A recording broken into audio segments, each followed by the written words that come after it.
Welcome back to my channel. Cooking ఛాలెంజ్లో ఇది 4th వంట. దీంట్లో మొత్తం పొంగలి, అలాగే ఉద్దిపప్పు వడ, అలాగే చట్నీ 3 కలిసి ఒకే వంటలో చూపిద్దాం. 4th వంట ఇది. పొంగల్, అలాగే మెదువడ, చట్నీ కాంబినేషన్. ఇలా మనము ఒక గ్లాస్లో సగం బియ్యం, సగం పెసరపప్పు వేసి బాగా శుభ్రంగా 2-3 సార్లు కడిగి తీసుకోవాలి. ఇలా ఒక గ్లాసు 2 కలిపింది ఒక గ్లాస్ అయింది కదా మనకి. ఒక గ్లాస్ క్వాంటిటీకి మనం 3 గ్లాసులు అయితే వాటర్ వేసుకోవాలి. మనం దీనికి స్టోర్ బియ్యం అయితే చాలా బాగుంటుంది టేస్ట్, కానీ స్టోర్ బియ్యం లేవు నా దగ్గర, అందుకే నేను డైలీ నార్మల్ రైసే యూస్ చేశాను. ఒకవేళ బియ్యం పాతవి అయితే 3.5 గ్లాస్ కూడా వాటర్ వేసుకోవచ్చు. తగినంత ఉప్పు వేసేసి ఒక 4 విజిల్స్ పెడితే చాలు. బాగా కుక్కర్లో కదా బాగా మెత్తగా అయిపోతుంది. పసుపు యాడ్ చేశాను నేను కొంచెం. మీరు కలర్ కావాలంటే పసుపు యాడ్ చేసుకోవచ్చు, లేదంటే లేదు. ఒక స్పూన్ ఆయిల్ లేదా ఒక స్పూన్ గీ వేసేసి ఇలా విజిల్స్ పెట్టేసుకుంటే సరిపోతుంది. చూడండి, 3 విజిల్స్ లేదంటే 4 విజిల్స్ ఇంకొంచెం మెత్తగా కావాలంటే. అంతే అండి, మనకి ఎంతో రుచికరమైన అలాగే హెల్దీ, చాలా అంటే చాలా హెల్దీ. పసిపిల్ల 6 నెలల పిల్లల నుంచి 60 ఏళ్ళ ముసలాళ్ళ వరకు ఎవరైనా తినొచ్చు. దీన్ని మనం పోపు పెట్టేసుకోవాలి. నేను ఒక స్పూన్ ఆయిల్, ఒక స్పూను నెయ్యి అయితే వేసాను. నెయ్యి ఫ్రెష్గా ఇంట్లో చేసిందండి. ఈసారి ఎలా చేయాలో చూపిస్తాను నెక్స్ట్ వీడియోలలో. దీంట్లో అయితే మనము పోపు వేసేసుకుందాము. తిరువాత గింజలు, అలాగే కొంచెం కరివేపాకు. నేనైతే ఇవే వేసానండి, ఎందుకంటే పిల్లలు పచ్చిమిర్చి, జీడిపప్పులు ఇవన్నీ తినరు. నెయ్యి కూడా ఎక్కువ ఫ్లేవర్ వస్తే తినరు, అందుకనేసి నేను పచ్చిమిర్చి అవన్నీ స్కిప్ చేశాను. మిరియాలు, జీలకర్ర కూడా వేస్తారు మనం పొంగలి కుక్కర్లో విజిల్ పెట్టకముందే, కానీ పిల్లలు తినరని నేను అవాయిడ్ చేశాను. మీరు ఖచ్చితంగా మిరియాలు అయితే యాడ్ చేసుకోండి. ఇప్పుడు ఈ తిరగవాతను తీసి మనం ఆల్రెడీ కుక్ చేసుకున్న పొంగల్లో వేసుకోవాలి. అంతే, చాలా సింపుల్. మీరు ట్రై చేసి తినండి. పసిపిల్లలకు మెయిన్ చాలా శక్తి. మా పిల్లలు పొంగల్ బాగానే తింటారు, అందుకనే వాళ్ళు దాంట్లో జీడిపప్పు వేస్తే నా కూతురు అస్సలు తినదు. నెక్స్ట్ వచ్చేసి మనము ఉద్దివడ ఎలా చేయాలో సింపుల్గా చూసేద్దాం. మామూలుగా అయితే మనం బ్రేక్ఫాస్ట్కి అలా కావాలంటే, మార్నింగ్ టిఫిన్కి కానీ అలా కావాలంటే నైట్ నానబెట్టుకుంటే ఒక 10 o'clock అలా సరిపోతుందండి.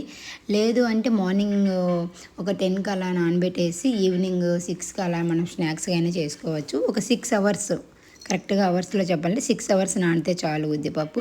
నేనైతే ఒక టీ కప్పు, ఒక మీడియం సైజ్ టీ కప్పుతో వేసానండి. అవి బాగా ఓవర్ నైట్ అంతా నానాయి కాబట్టి బాగా ఉబ్బినాయి. బాగా 2-3 సార్లు వాష్ చేసుకొని ఇలా క్లీన్గా తీసుకొని వాటర్ అన్నీ ఏం లేకుండా వంపేసి మిక్సీ జార్లో వేసుకొని తగినంత ఉప్పు వేయాలి. దీంట్లో కంపల్సరీ మిరియాలు వేస్తారు. సేమ్ ప్రాబ్లం అండి, పిల్లలు తినరని నేను వేయట్లేదు, మీరైతే యాడ్ చేసుకోండి.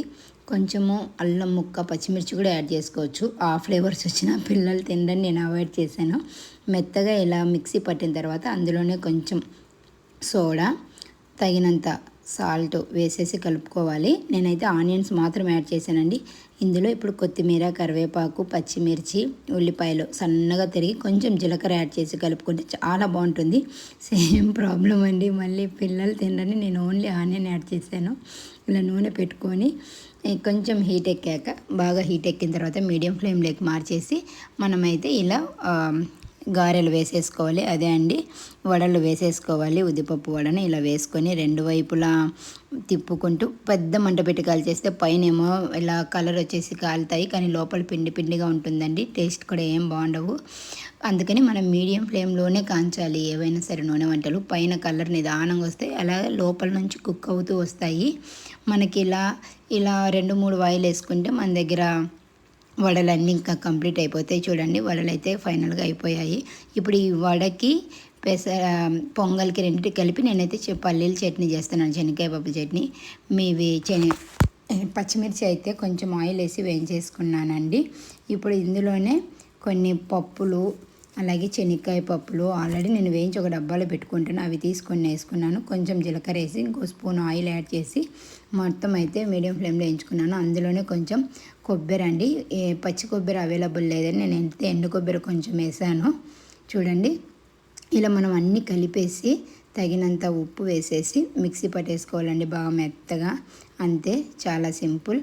వీటిల్లో పచ్చి కొబ్బరి ఉంటే ఇంకా టేస్ట్ చాలా బాగుంటుంది. లేదనేసి నేను ఎండు కొబ్బరి వేసాను. మీరు ఉంటే మాత్రం ఖచ్చితంగా పచ్చి కొబ్బరి వేసుకోండి. మరీ ఎక్కువ ఏదో కొబ్బరి చట్నీ అయిపోతుంది, డామినేట్ చేసేస్తుంది.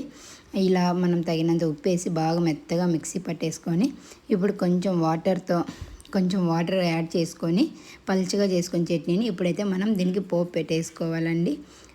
Very simple. పోపు నార్మల్గానే మనం తర్వాత గింజలు, కరివేపాకు, ఎండుమిర్చి దించేస్తే చాలు, ఇంకేం అవసరం లేదు. అది తీసేసి మనం ఈ చట్నీలో కలిపేసుకుంటే మనకి ఎంతో రుచికరమైన, ఇది ఇడ్లీ, దోశ, పొంగల్, వడ ఏ కాంబినేషన్లకైనా సరే ఈ చట్నీ పర్ఫెక్ట్గా ఉంటుందండి. చూడండి బాగా అయిపోయింది. కొంచెం నూనె మాడిపోయిందన కలర్ అలా వచ్చిందండి, అంతే. ఓకే అండి, ప్లీజ్ సబ్స్క్రైబ్ చేయండి మర్చిపోకుండా. ముందు వీడియోస్ కూడా చూడండి.